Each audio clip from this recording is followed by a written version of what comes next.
Hi, I'm Jason Raso, and I'm here to tell you about the Pork Chop Express, my new single featuring Stuart, Hamm, and Marito Marques. The story of the Pork Chop Express starts on April 5th, 1990. I went to my first concert that night. It was Joe Satriani on the Flying in a Blue Dream tour at Massey Hall in Toronto. About 7 songs in, Stuart Hamm comes out and just annihilates the crowd with a crazy bass solo. Now, I had only been playing bass for about a year, so I was not prepared for what I saw or what I heard. But I knew right then and there that this is what I would do with the rest of my life. I started teaching in 1995, and the first thing I did with my lesson money was buy a 4-track recorder. The Pork Chop Express was the first song I wrote and recorded on that machine. Now, it started out as a solo piece, kind of a call and answer thing.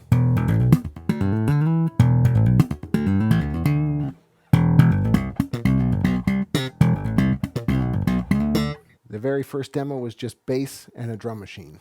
At this point, I had been studying Stu's lines for a few years, so I tried to incorporate a lot of the stuff I stole from him on that demo. In 2002, I re-recorded the demo more as a duet. I would record the call on one track, and then on the next track, I would record the response. I tried to use some different tones to try to give the illusion that it was a duet, but really it's no fun to record a duet with yourself. In 2013, I started to perform the Pork Chop Express in my solo sets and added a few things. The original demo didn't have the tapping section in the middle, which obviously I stole from Stu. A few years back, I got to meet Stu and interview him, and he was just everything I thought he would be. Obviously, he's an amazing player, but he's such a great guy too. So this year I had the idea of asking Stu if he would record this duet, and kept my fingers crossed, and luckily he said yes. So let's take a look at the sections of this song. The opening part is really an E minor riff, and what I'm doing is I'm slapping my open E, hammering on A and B, open A, hammer to D, hammer to E, open D, hammer to G, hammer to A. I tap the D and then slide it up to E. And then the response is very much the same, but I go back to the A string.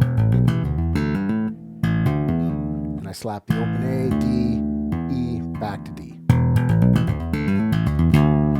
That's the first section. The second section I think of as E minor to C. I'm slapping E, hammer onto E and A, up to the C. Then I'm slapping B, pull off to B, G, back to B. And then C with an octave. Then I do the same lick, but slide up to D.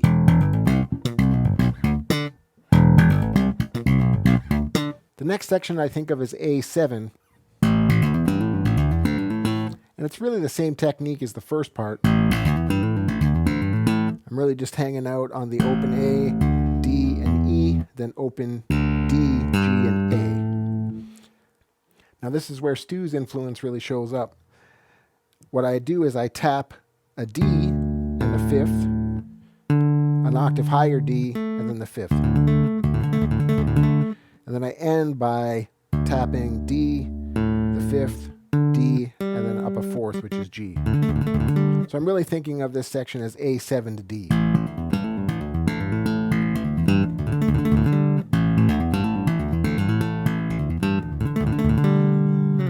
The next section I also think of as A7.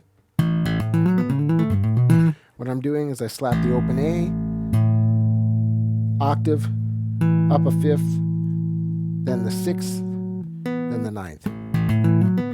Then the 3rd, 4th, 5th octave. And then I have the 7th show up, which is G, and then back to the A. And then end by tapping the B, which is the 2nd, and E, which is the 5th. Then we're into the tapping section, which is really an E minor again. I've got E in the 5th, E in the 5th, an octave higher, and then I'm tapping to the 4th, which is A, Then I'm tapping the A, and then the E, and then end by tapping the A and the D.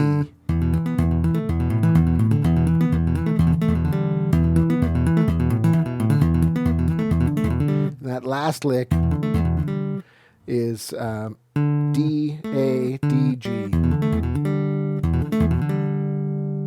The next thing that shows up are the fills. The other lick I play is based on the E minor tapping lick, only faster. The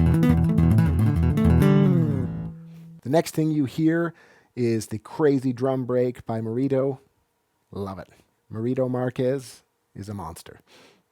At the end of the track, Stu and I meet up for the E minor to C riff. And then at the very end, there's the crazy.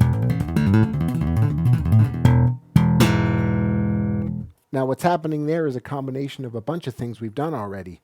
It has the open hammers and then the taps.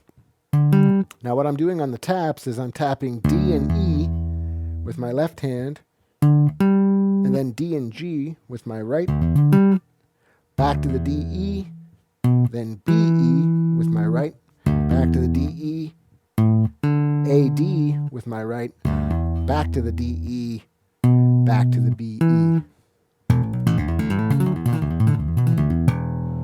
And then I'm basically ending with an E chord.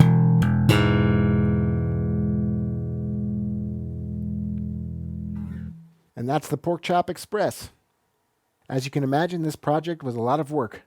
So if you like what you heard, please consider downloading the track.